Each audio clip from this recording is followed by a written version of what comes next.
Et bonjour. Souvent, le sens d'un mot est la continuité logique de son étymologie. Mais parfois, il y a des accros. Ce sont ces mots-là que nous vous proposons cette semaine. Le cafouillage de la langue, les moments où les mots se prennent les pieds dans le tapis. Par erreur, par hasard ou par fait exprès, bienvenue dans l'illogisme et bonne chance à tous. Les jurons qui touchaient au sacré ont souvent eu une version modifiée, afin qu'ils ne blasphèment pas. Ainsi, le vieux juron sacristie, qui désigne la partie réservée aux prêtres dans une église, a été déformé pour donner sapristi. Mais sapristi était encore trop proche, du coup un autre juron plus éloigné encore de sa source est apparu.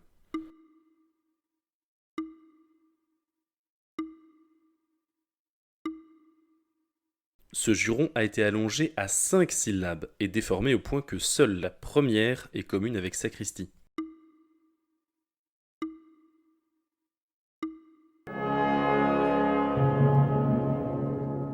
Donc le sacristie a été déformé en sapristi, puis il y a eu saperlotte, et enfin, complexification ultime, saperlipopette. Ce mot désigne un adepte d'une certaine religion. Un temps, il a été utilisé à tort pour désigner un habitant d'un pays. Ceci à cause de l'erreur initiale de Christophe Colomb.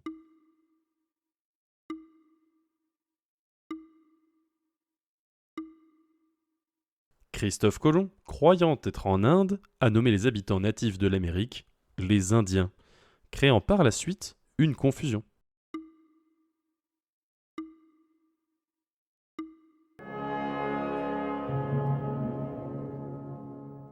Ces Indiens d'Amérique ont été popularisés par les récits de voyage, les romans et plus tard les films. Mais alors, comment nommer les vrais Indiens, les habitants de l'Inde? La tentation, au cours des 19 et 20e siècles, a été d'utiliser le mot hindou, qui désignait auparavant un hindouiste. Il a même un temps été écrit hindou sans H, comme Inde, pour mieux correspondre à cette fonction. Mais la tendance actuelle est de rectifier cette erreur. D'un côté, les Indiens d'Amérique sont nommés Amérindiens, les Indiens étant les habitants de l'Inde. De l'autre, le mot hindou, pour un pratiquant de l'hindouisme, tend à s'effacer au profit de hindouiste, pour plus de clarté.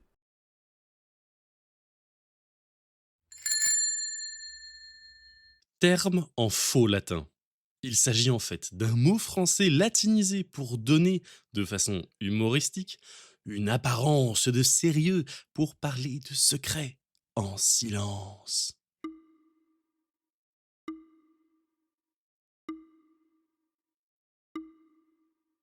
À un terme anodin français d'une seule syllabe, on a rajouté la fameuse terminaison latine us.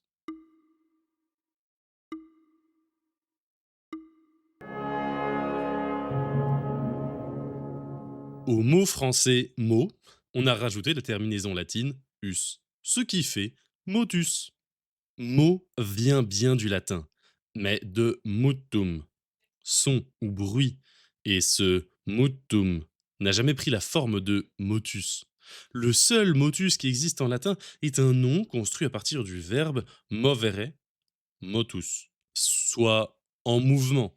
Donc aucun rapport avec le secret et le silence du motus en français. La locution motus et bouche cousue vient renforcer le faux sérieux du motus. On la trouve déjà dans une comédie de Molière, un auteur qui a souvent utilisé du pseudo-latin pour faire rire. Ignorantus, ignoranta, ignorantum.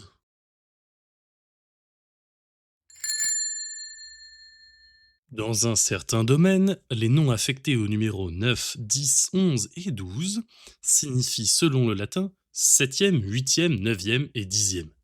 Et ceci dans presque toutes les langues européennes. Bizarre, n'est-ce pas?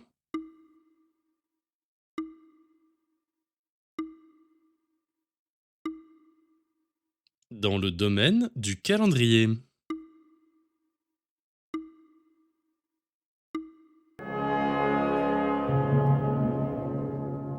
Septembre, octobre, novembre, décembre signifient d'après le latin septième, huitième, neuvième et dixième.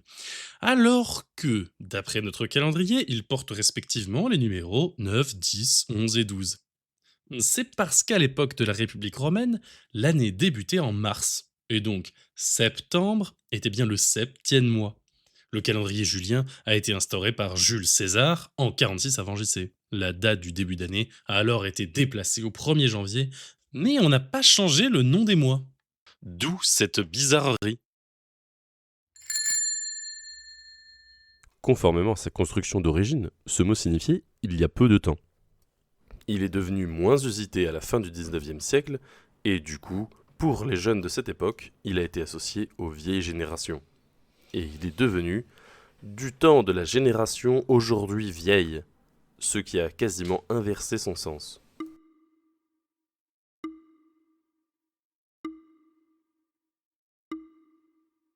Il doit son origine à la formulation il n'y a guère de temps.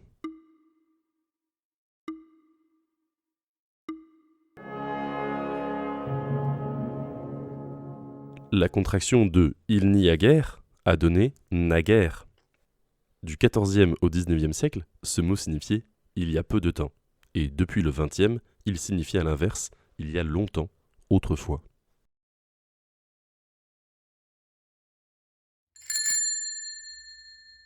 Ce mot signifie inédit en grec, ou plus littéralement non édité. Il a été popularisé par le titre donné par un éditeur du XVIIe siècle à un ouvrage de Procope de Césarée consacré à Justinien et Théodora, le couple impérial de Byzance au VIe siècle. Ce livre fournissait beaucoup de détails sur divers personnages annexes de cette époque. De ce fait, le sens de ce mot en français n'a aucun rapport avec son sens grec, mais avec le traitement de tous les sujets secondaires du livre.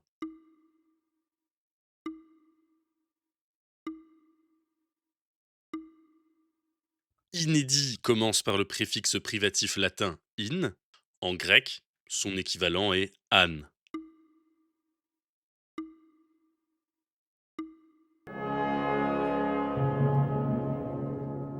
Du grec anekdotos, une anecdote. Procope avait écrit plusieurs ouvrages fameux avant de rédiger son dernier, Histoire secrète. L'existence de ce dernier livre était attestée, mais il était considéré perdu. Quand un exemplaire a été retrouvé au XVIIe siècle, il a été imprimé sous le titre d'inédit, soit anekdotos en grec. Et comme ce livre racontait beaucoup de petites histoires à côté de la grande histoire de Justinien et Théodora, le mot anecdote a pris le sens qu'on lui connaît aujourd'hui.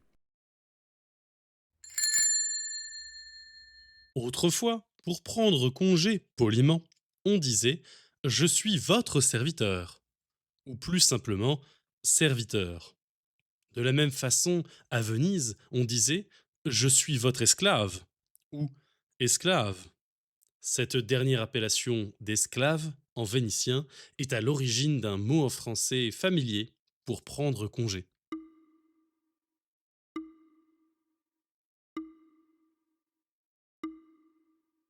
Sono vostro schiavo.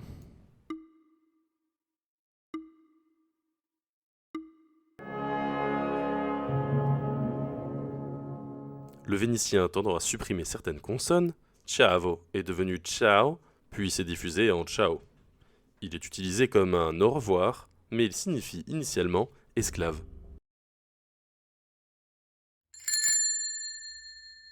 Bark-homme, selon le grec.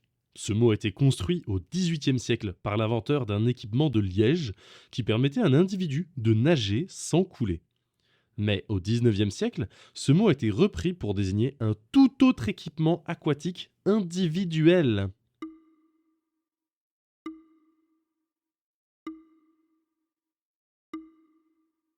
Si le premier équipement permettait de nager sans couler, les autres produisaient un effet inverse.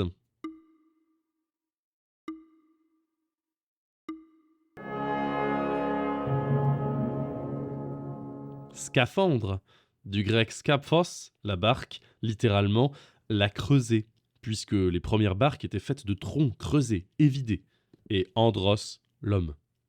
Jean-Baptiste de la Chapelle invente en 1765 un équipement individuel en liège qui permet de ne pas couler, et il le nomme d'après le grec.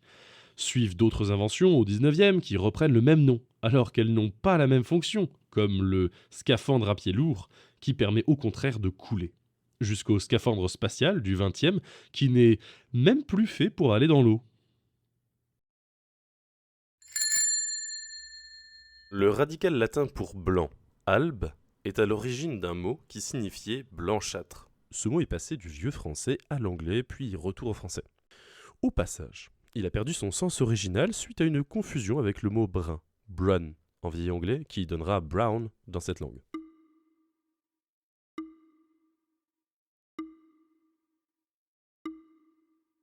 Essentiellement utilisé pour une couleur de cheveux.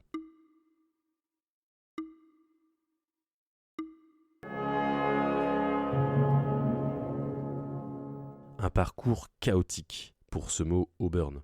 Le radical albe, blanc en latin, donne alburnum, blanchâtre. Devenu alburne puis auburn en vieux français, il est passé en anglais. Là, le sens a certainement été altéré par une confusion avec la teinte brune, brun en vieil anglais. Quand ce mot auburn nous est revenu au XIXe siècle, il désignait une teinte brun-roux très éloignée du blanchâtre initial.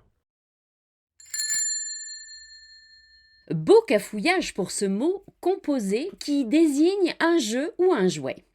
L'étymologie de l'écrit de ce mot vient d'un insecte volant qui a des caractéristiques semblables à celles d'un mammifère mâle terrestre. Mais son étymologie à l'oral est bien différente.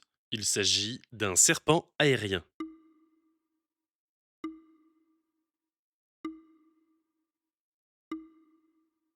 Le mot désigne donc un insecte peu connu. Mais aussi et surtout un objet destiné à un jeu de plein air.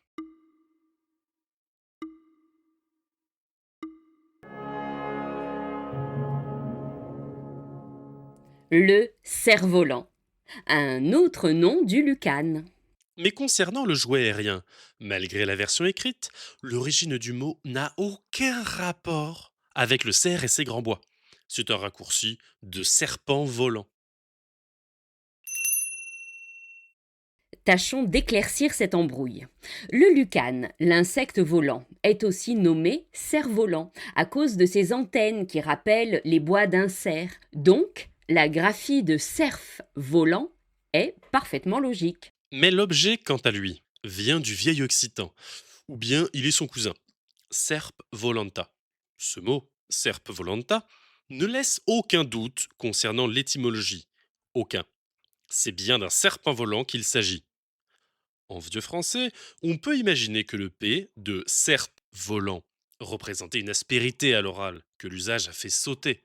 En perdant son P, ce cerf-volant s'est retrouvé à l'oral être un homonyme parfait de l'autre, le cerf volant. Et zou, au XVIIe siècle, on a bêtement attribué la même orthographe pour les deux mots, en pensant que le lucane avait été la source d'inspiration pour nommer l'objet. Bon, c'était une erreur. Mais après tout, selon l'adage, l'erreur est humaine. Errare humanum est. Mais connaissez-vous la suite de cet adage? Sed perseverare diabolicum. Mais persévérer est diabolique. Aujourd'hui, personne de sérieux ne conteste l'erreur. Mais un certain conservatisme pousse à ne rien changer à la langue. On est quand même en droit de se demander ce qui justifie de se traîner depuis tout ce temps cette orthographe lourde avec son trait d'union et surtout inappropriée. Et cette image d'un cerf planant dans les airs, à la fois contre-intuitive et un peu sotte. Que le surnom du lucane reste cerf volant. Et que le jeu de plein air redevienne enfin le cerf-volant. La réforme orthographique de 1990 l'a oublié. Croisons les doigts pour que la prochaine y pense.